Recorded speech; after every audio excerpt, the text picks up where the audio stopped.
तो हमने plane mirror खत्म किया, मैंने प्लेन मिरर के आपको 5-6 पॉइंट्स कराए, आप उन्हें देखिए, डायरेक्टली याद रखिए।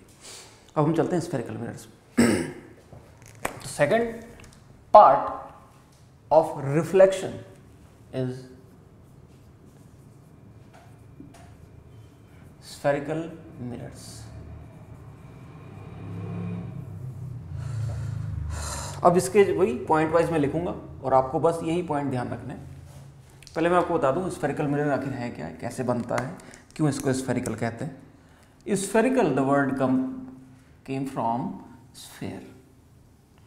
सबसे पहले क्या करते हैं, हम एक ग्लास को बल्ब की तरफ फुला लेते हैं।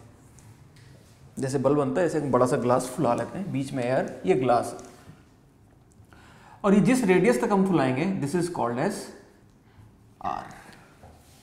इस ग्लास को हम बोलते हैं, इस बल्ब, इस कंप्लीट स्फेयर को हम बोलते हैं कर्वेचर।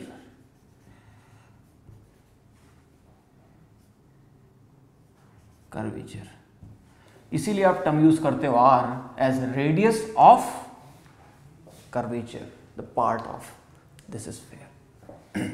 अब सपोज अगर मुझे एक स्फेरिकल मिरर बनाना है इससे, तो मैं क्या करूंगा, मैं इसमें कट करूंगा। यहां से पहले इसको मैंने इसको इधर से कट कर दिया, इधर से कट कर दिया। जैसे ही मैंने इसको यहां से कट किया, सपोज ये पार्ट अलग हो गया,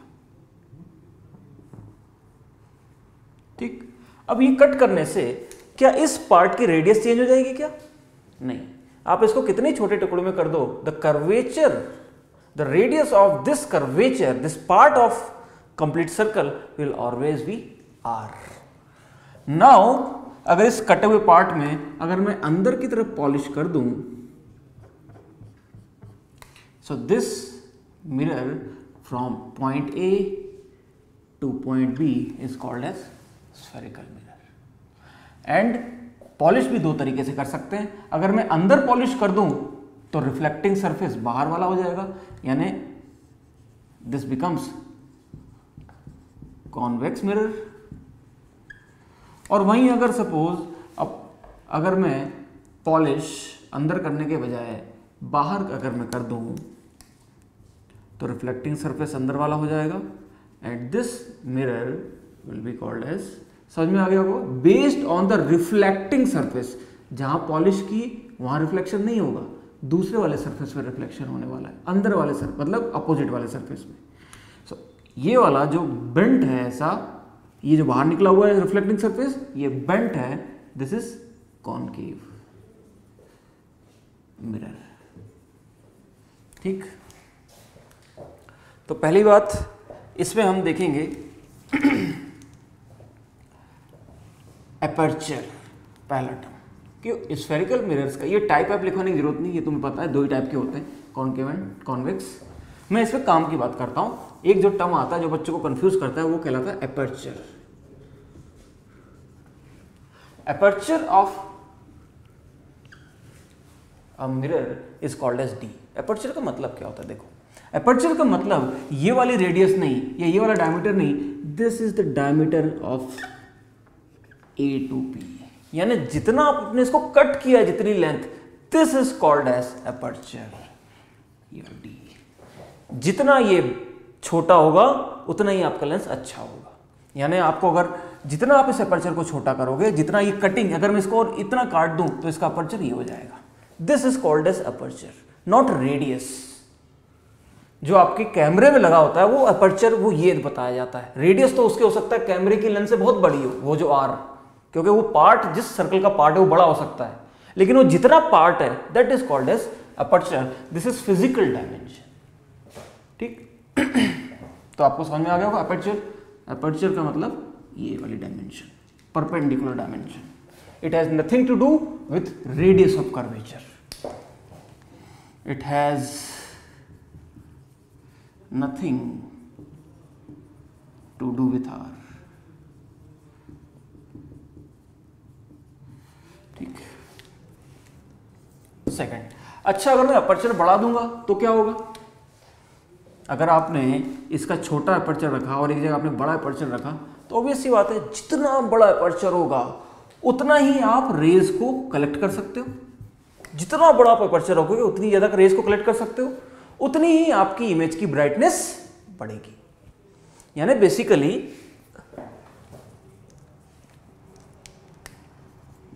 as aperture increases, brightness या clarity of image increases. ठीक है, and this brightness is proportional to d square, or in other words this brightness is proportional to area of mirror. भाई अगर ये डिस्टेंस है तो एरिया तो आपको समझ में आ गया होगा, पाई इंटू d/2 का स्क्वायर आ जाएगा एरिया, क्योंकि ये पार्ट कट करोगे तो एक ढाल जैसा मिलेगा ना, उस ढाल की d है तो एरिया क्या हो जाएगा, ढाल सर्कल की तरह ही होगी, पाई इंटू d/2 का स्क्वायर। तो जितना ज्यादा एरिया उतनी लाइट उतनी ही ब्राइटनेस, तो brightness is directly proportional to area यानी डी स्क्वायर। यानी अगर मैं अपर्चर डबल कर दूंगा तो ब्राइटनेस 4 टाइम्स हो जाएगी। ठीक, ये इसका दूसरा पॉइंट था। तीसरा पॉइंट स्फेरिकल मिरर के बारे में जो है,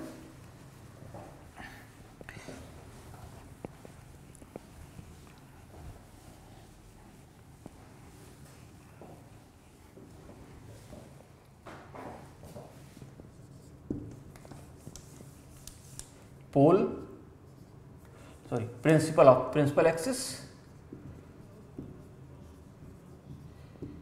पोल, focus and centre of curvature.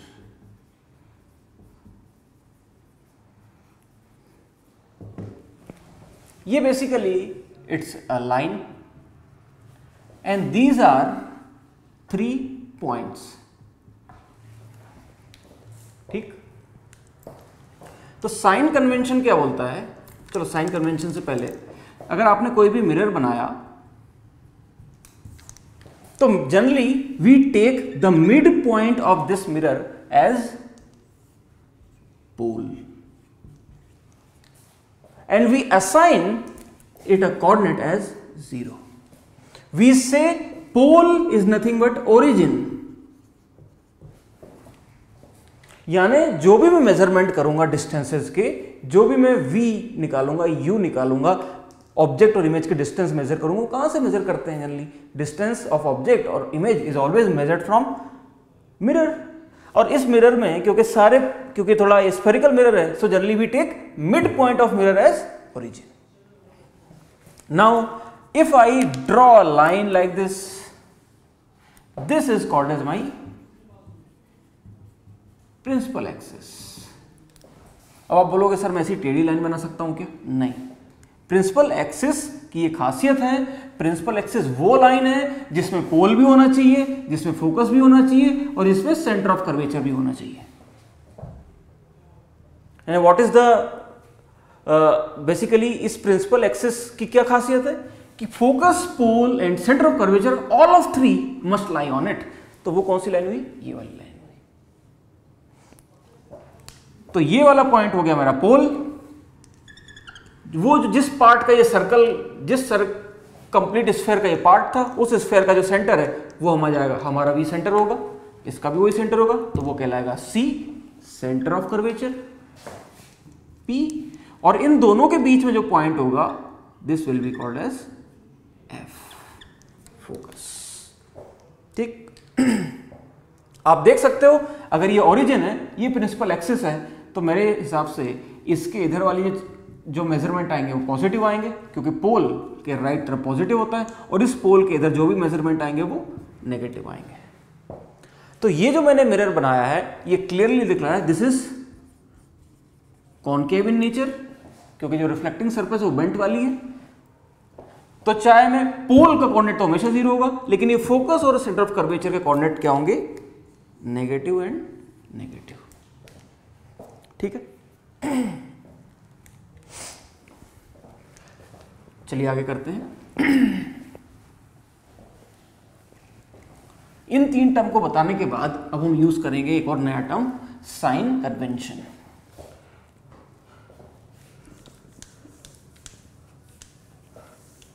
Fourth thing will be sign convention, और ये साइन कन्वेंशन हर जगह सेम है।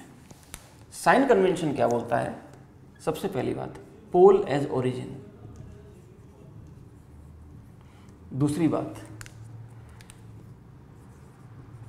Direction of incident rays as positive axis, यानी अगर मैं ये दो बनाऊं, यहां पे मैंने इस तरह से बना दिया, यहां पे मैंने इस तरह से बना दिया, तो ये मेरा ओरिजिन कहलाएगा, ये मेरा pole, this is origin, zero, this is origin. Zero से जो आगे वाले पॉइंट होंगे, तो यहाँ पे कुछ भी अगर होता है, इमेज बनती है, पोल बनता है, कुछ भी बनता है, अगर यहाँ पे या यहाँ पे अगर फोकस आता है या सेंटर आता है, तो ये सब के सब क्योंकि इसके आगे की तरफ है, क्योंकि इंसिडेंट रेज इधर ही से आएंगी, this all will be measured as positive, यानी वैल्यू जो मैं फॉर्मूले लिखूंगा, so this will be positive. और ऑब्वियस सी बात है, इसके पीछे जितनी चीज आएंगी they will be negative, and this line is called as principal axis. तो आप देख सकते हो कॉनकेव मिरर में फोकस भी पीछे आ रहा है इसके, और रेडियस ऑफ कर्वेचर पीछे आ रहा है, यानी अगर मैं C की बात करूं तो C will be written as -r and focus will be written as -r/2। This is focus and this is C and this is P, और P will be written as 0। In this case अगर आप ध्यान से देखो, वही centre 0, 0 से आगे वाले पॉजिटिव और 0 से पीछे वाले negative, this is positive, this is negative. इस एरो को मैं हटा ही देता हूं, तो इससे और क्लियर हो जाता है कि उसके आगे वाले 0, इधर के नेगेटिव, ओरिजिन से आगे वाले 0, ओरिजिन से पीछे वाले नेगेटिव, पोल से आगे वाले 0, पोल से पीछे वाले नेगेटिव। अब आपसे देखो ये उधर बेंट है, तो इसका जो सेंटर है वो इधर नहीं लाई करेगा कॉनकेव की तरह, उधर लाई करेगा, दिस इज,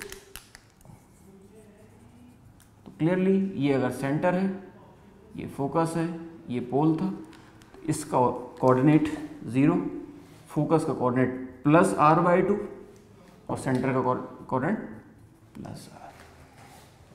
तो ये चीज़ क्लियर हो गई होगी आपको। दिस इज साइन कन्वेंशन, और ये इनके 3 स्पेशल पॉइंट्स थे। And now using this sign convention, now let me write the basic formula of mirror. But उससे ही पहले एक और छोटी चीज, 5वां पॉइंट, फोकस या focal length will be always r/2 irrespective of, मतलब प्लस या माइनस, इररिस्पेक्टिव ऑफ मीडियम। यानी आप उस मिरर को चाहे किसी वाटर के अंदर रखो, ऑयल के अंदर रखो, एयर के अंदर रखो, वैक्यूम के अंदर रखो, कुछ भी मीडियम हो, focus will always be equal to r/2। यानी जहां भी आपको f लिखना होगा, ये f, this f will always be either +r/2 और -r/2। +r/2 था कॉन्वेक्स में और -r/2 था कॉनकेव में। ये आपको बेसिक जानकारी पहले से ही पता है, और ये क्यों था ये मैंने आपको एक्सप्लेन किया, क्योंकि हमने कन्वेंशन इस तरह से माना है। इसका सेंटर ओरिजिन के उधर आ रहा था कॉन्वेक्स का, इसलिए वो पॉजिटिव लिया, इसका सेंटर अपोजिट आ रहा था इसलिए नेगेटिव लिया, ठीक है। और उस डायरेक्शन को पॉजिटिव क्यों लिया? क्योंकि इंसिडेंट रेस इधर से आगे जा रही है, इस साइड से आगे जा रही हैं, इसलिए वो पॉजिटिव लिया है। तो आप देखोगे अगर मैं मिरर को मैं उल्टा पुल्टा कर दूं तो मिरर जो रे की डायरेक्शन है वो अपोजिट हो जाएगी, लेकिन अपोजिट होने से जो उनके सेंटर है वो भी अपोजिट हो जाएंगे, तो ओवरऑल साइन सेम आएगा। इसीलिए कॉन्वेक्स किसी भी तरह रखा हो, चाहे ऐसे करके रखा हो चाहे वैसे करके रखा हो, कॉन्वेक्स का focus is always plus and concave का फोकस ऑलवेज माइनस, ये हमें ध्यान रखना है, एंड इंडिपेंडेंट ऑफ मीडियम। अब हम आते हैं बेसिक फॉर्मूला इसका, मिरर फॉर्मूला, 6वां point, mirror formula.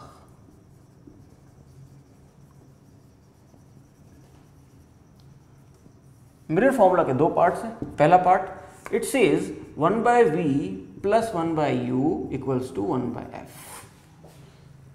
Second minus v/u equals to m and this is equal to h of i upon h of. ये दो फॉर्मूला आपको एज इट इज याद रहने। ये दोनों मिरर फॉर्मूला की कैटेगरी में आते हैं। अब मैं एक बार समझा दूं इनका टर्म।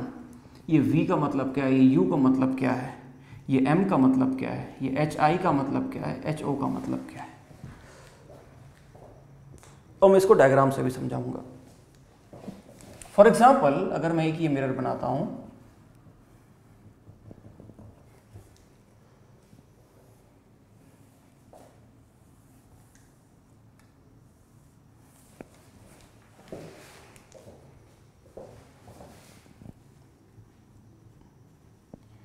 ये इसका फोकस है,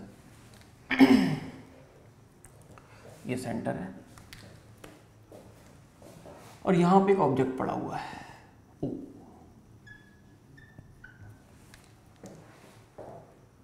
अब क्या हो रहा है बेसिकली इससे, ये ऑब्जेक्ट है, इस ऑब्जेक्ट से रेज गई होंगी, और रेज रिफ्लेक्ट होने के बाद इससे, और रिफ्लेक्ट होने के बाद इस तरह से अंदर की तरफ आ गई। फॉर एग्जाम्पल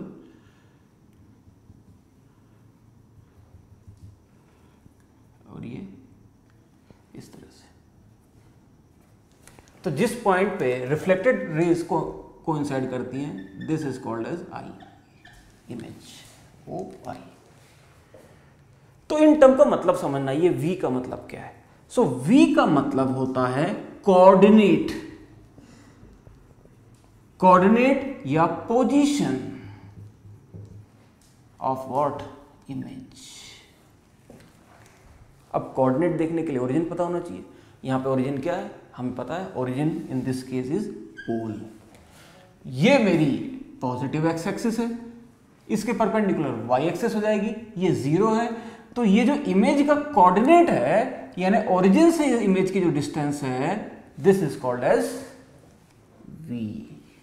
सिमिलरली यू क्या होगा, कोऑर्डिनेट या position of object.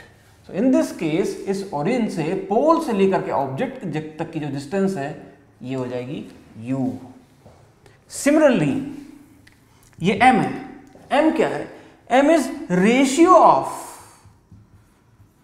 Coordinates of image and object. Which coordinate, x i upon x o और y i upon y o। Basically ये मैग्निफिकेशन है, this is called as magnification. Height of image, height नहीं, वो y coordinate of image है, और वो height of object नहीं, वो y कोऑर्डिनेट ऑफ ऑब्जेक्ट है। इसीलिए हाइट यहां पे कभी कभी नेगेटिव भी हो सकती है। नेगेटिव हाइट बस यही बता रहा है कि वो ऊपर की तरफ नहीं है, उसकी हाइट, उसका जो पॉइंट टॉप मोस्ट वो नीचे है। V height in this case is the coordinate of top most point of object और इमेज। तो वही height HI is the coordinate of far most point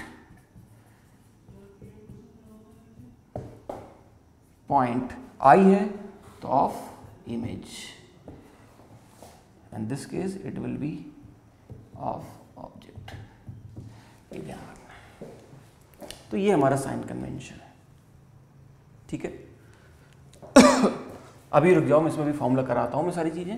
ये फोकस, ये F क्या है, ये भी कोऑर्डिनेट ऑफ फोकस है। अब देखो ये सब बचपन से पता होता है, इसको एक्स्ट्रा बताने की जरूरत नहीं, इसको बस समझना है। इसमें कुछ पॉइंट्स ध्यान रखने हैं।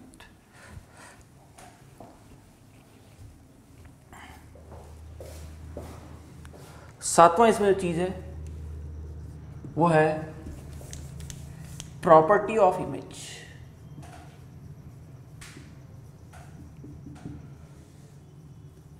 इमेज की प्रॉपर्टी, इमेज की प्रॉपर्टी को 3 केसेस में डिवाइड किया गया है। फर्स्ट जो प्रॉपर्टी है वो है इमेज की, दैट इज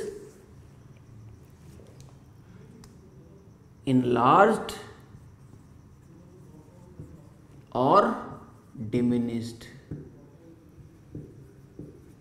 कि भाई इमेज कोई ऑब्जेक्ट है, स्फेरिकल मिरर उसकी इमेज बनाएगा, तो इमेज के अंदर क्या क्या चेंजेस आ सकते हैं, उन्हीं चेंजेस को इसकी प्रॉपर्टी के टर्म में लिखा गया है।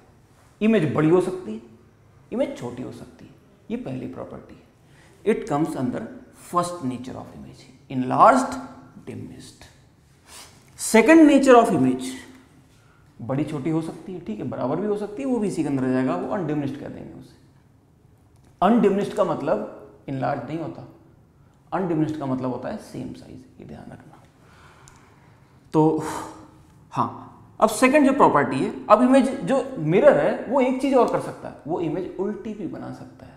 यानी अगर सामने गोल ग्लास है, आप जाकर अपना चेहरा देखो तो हो सकता है आपका चेहरा आपका उल्टा दिखे, तो ये भी एक अलग चीज हुई ना, बड़ा छोटा तो अलग बात है, उल्टा भी करते हैं। इस चीज को दिखाने के लिए, इस चीज को, इस प्रॉपर्टी को दिखाने के लिए we have a term that is called as inverted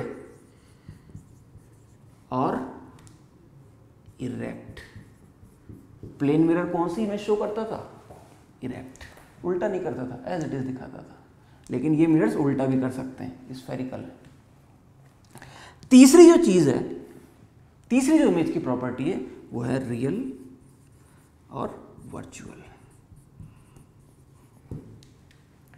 तो रियल वर्चुअल का मतलब क्या है? Real basically image, real image का मतलब है कन्वर्जिंग रेज, वर्चुअल डाइवर्जिंग। मैंने आपको बताया था कन्वर्जिंग अगर एक्चुअली में मीट कर रही है मतलब रियली में ऑब्जेक्ट बन रहा होगा, इमेज बन रही होगी। और अगर जब अपीयर, अगर डाइवर्ज करिए कोई रे तो इमेज तो बन रही है, लेकिन वो अपीयर्स टू भी बन रही है, दिख रही है कि पीछे बन रही होगी इमेज, बट एक्चुअली में वो रेज मीट नहीं करेंगी एक्चुअली में, but they are appearing to be coming from somewhere. So diverging rays which looks like appearing is called as virtual image. अगर मैं इसको दिखाना चाहूं ऑब्जेक्ट के टर्म्स में, तो ये ऑब्जेक्ट अगर है तो इनलार्ज का मतलब ये है कि बड़ी या इस तरह से बड़ी है। This is object, this type of image possible. This is object. In this case, image can be opposite और ये। और रियल वर्चुअल में कुछ दिखाने का मतलब ही नहीं है, दिखने में तो वही दिखेंगी, बस एक जगह प्योर होगी, एक जगह एक्चुअल बनेगी।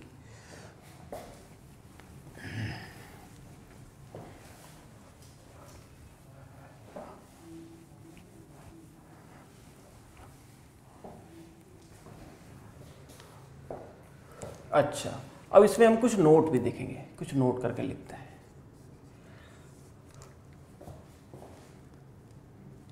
तो पहला नोट, प्रॉपर्टी ऑफ इमेज या मैग्निफिकेशन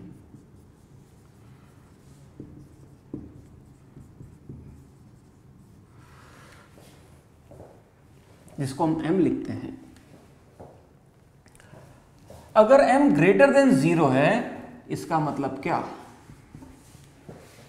m ग्रेटर देन 0 का मतलब है अगर ऑब्जेक्ट सीधा है तो इमेज भी सीधी होगी, क्योंकि मैग्निफिकेशन पॉजिटिव है। m अगर ग्रेटर देन 0 है तो इसका मतलब मैग्निफिकेशन पॉजिटिव है, यानी इमेज इज एक्चुअली इरेक्ट।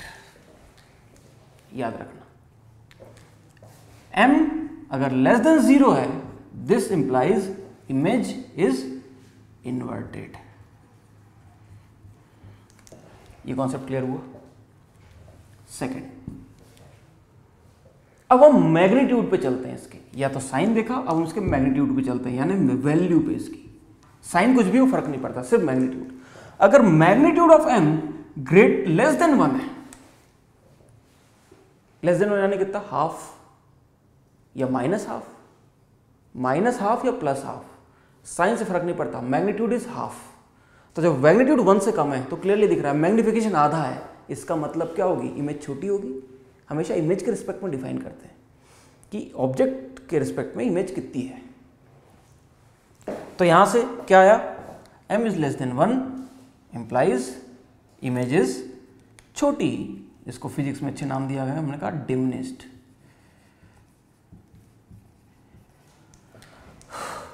ठीक। और ऑब्वियस सी बात है, इसका अपोजिट क्या हो जाएगा, मैग्निफिकेशन ग्रेटर देन 1 है, this implies what, this implies this is enlarged. तो कॉन्सेप्ट क्लियर हुआ। अब इन दोनों टर्म को अगर मैं कन्फाइन, ये दो कॉन्सेप्ट हैं, इन दोनों को मैं कन्फाइन कर दूं तो I can deduce by just looking at M कि इमेज का नेचर कैसा है। फॉर एग्जाम्पल अगर मैं बोलूं m is equal to -2, magnification -2 है, तो minus sign indicates it is inverted, 2 indicates double यानी enlarged. It means the image inverted, उल्टी होगी और बड़ी होगी। सिमिलरली अगर मैं बोलूं m is equal to 1/2,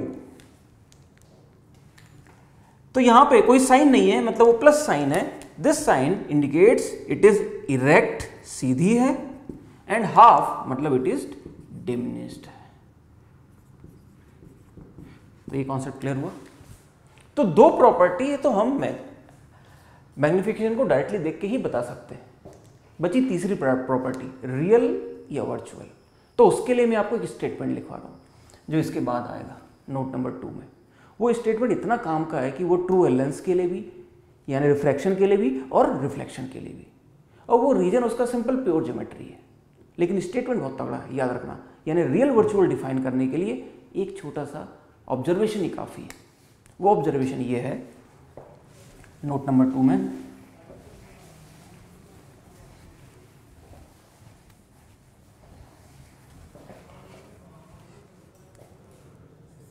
for real objects, for objects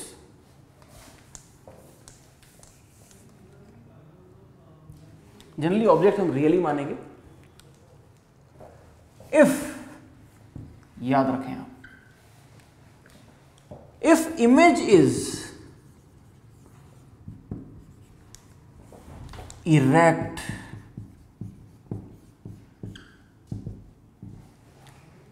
it can be small, it can be big, but if it is erect, अगर ये सीधी बन रही है इमेज, तो सीधी इमेज तभी बनेगी जब वो इमेज वर्चुअल हो, या अगर कोई वर्चुअल इमेज बन रही है तो वो पक्का सीधी बनेगी। ये ध्यान रखना। मतलब इरेक्ट इमेज अगर बन रही है, अगर m इज ग्रेटर देन 0 है, 0 से बड़ा है, आधा भी हो सकता है, डबल भी हो सकता है, 100 भी हो सकता है, लेकिन अगर 0 से बड़ा है, इरेक्ट है अगर इमेज, सीधी अगर इमेज है, तो वो सिर्फ वर्चुअल इमेज सीधी होती है, रियल इमेज सीधी नहीं होती। तो याद रहेगा, image is erect, virtual and vice versa, यानी रियल इमेज तभी बनेगी जब वो, तभी पॉसिबल है जब वो कैसी हो, इन्वर्टेड। कोई इसमें एक्सेप्शन नहीं है। This is true for mirror, any type of mirror as well as any type of lenses. बहुत ही स्टैंडर्ड फॉर्मूला है। तो कॉन्सेप्ट क्लियर रहेगा। अगर इरेक्ट है तो वर्चुअल, रियल है तो इन्वर्टेड। एग्जाम्पल देखो यहां, अगर मैग्निफिकेशन -2 है, बताओ इमेज का टाइप बताओ, what is the type of image?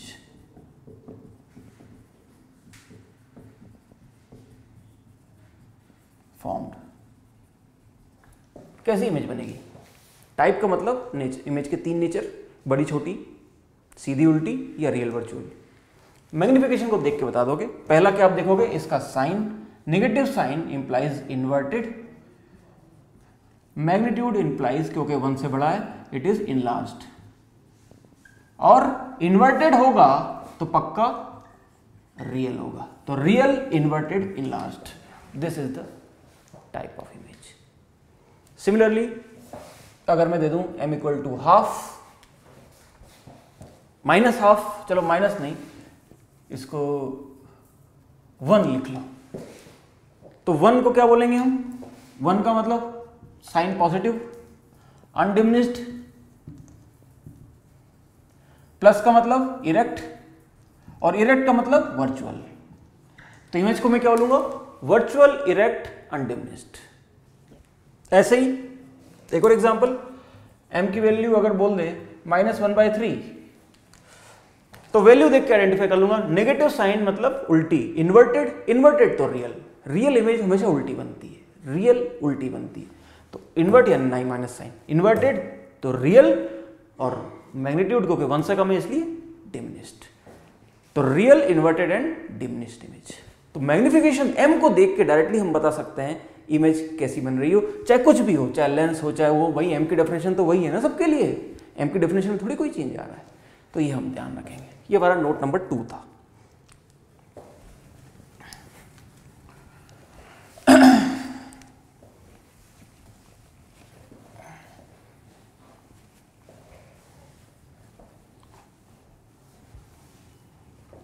Note number 3 देखिए। अब हम स्फेरिकल मिरर्स की बात कर रहे हैं। स्फेरिकल मिरर्स को बेसिकली 3 रीजन में डिवाइड किया गया कि कोई सा भी मिरर हो, ये it can be plane, whatever, इस बॉक्स के अंदर रखा हुआ mirror, doesn't matter, it's my mirror. तो यहां पे 3 पॉइंट थे, पोल, फोकस और सेंटर ऑफ कर्वेचर। तो ये 3 रीजन है basically, region 1, region 2, region 3। Object को मैं इस रीजन में रखूंगा, ऑब्जेक्ट को मैं एक बार इस रीजन में रखूंगा, और ऑब्जेक्ट को मैं एक बार इस रीजन में रखूंगा। तो ये खासियत क्या है इन तीनों रीजन की? ऑब्जेक्ट को मैं इस रीजन में कहीं भी रखूं, पहले वाले रीजन में कहीं भी रखूं, चाहे मैं इसके पास रखूं चाहे इसके दूर रखूं, the nature of image found is always same. यानी इसका मतलब ये जो ऑब्जेक्ट C के अगर बियॉन्ड रखा है, अगर यहाँ पे चाहे मैं यहाँ रखूं, चाहे मैं यहाँ रखूं, चाहे मैं यहाँ रखूं, लेकिन अगर C के बियॉन्ड रखूं, इन सारी पोजीशंस के लिए जो इमेज के नेचर है, यानी इमेज अगर रियल बन रही होगी तो इन सब के लिए रियल बनेगी। इमेज अगर छोटी बन रही होगी तो इन सारे पॉइंट्स के लिए इमेज छोटी बनेगी। इमेज अगर इन्वर्टेड बन रही होगी तो इन सारे पॉइंट्स के लिए इमेज इन्वर्टेड बनेगी। इट डजंट मैटर वो पॉइंट इस रीजन में कहां है, nature will be same. Value can be different, but the nature of image will be same. So this is how we divide our principal axis into 3 regions, and these regions are named as, जैसे जैसे हम दूर जाते जाएंगे वैसे वैसे इनका नाम लिख दियाएंगे। This is before F, focus से पहले वाला reason. This is between center of curvature and focus, and this is beyond centre of curvature. So ये जो टर्म है before, between, beyond, this is defined with respect to mirror या बाद में lens. ठीक, इसका मतलब क्या है? इसका मतलब ये बोलना चाह रहे हैं बियॉन्ड C का मतलब है कि मिरर से जो C आएगा, C के बाद जितने भी पॉइंट है वो सब इस रीजन में आएंगे। बिटवीन में कोई होता ही नहीं। बिफोर मतलब ये जो F वाला पॉइंट है, उस पॉइंट से पहले जितने भी पॉइंट है वो इस रीजन में आएंगे, बिफोर F। और इन 3 रीजन की क्या खासियत है? इन तीनों में अगर पॉइंट लाई कर रहा है तो वो point independent of position of point, the nature of image will remain same. तो वो मैं लिख भी देता हूं, the nature of image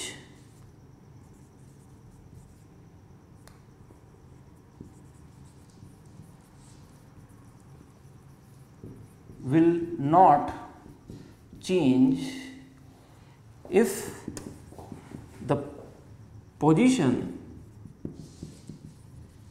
of objects is in same region.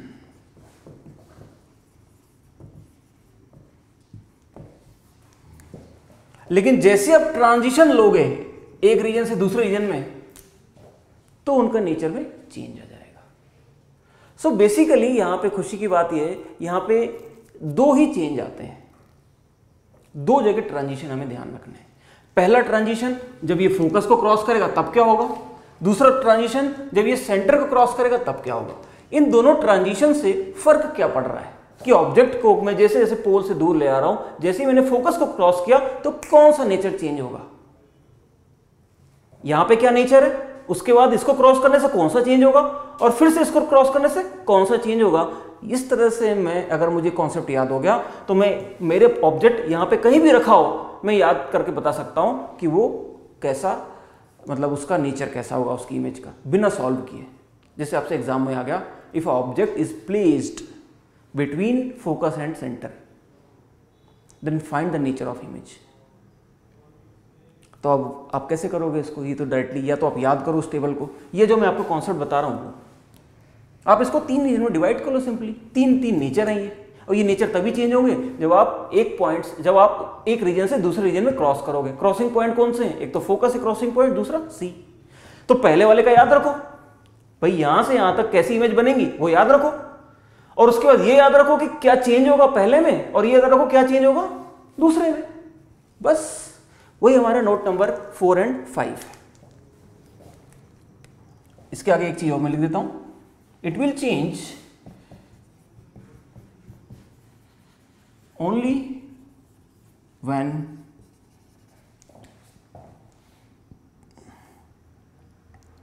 Reason is crossed. जब आप क्रॉस करोगे एक रीजन से दूसरे रीजन में जाओगे तभी नेचर चेंज होगा, और वो क्या रीजन चेंज होगा, दैट इज नोट नंबर 4।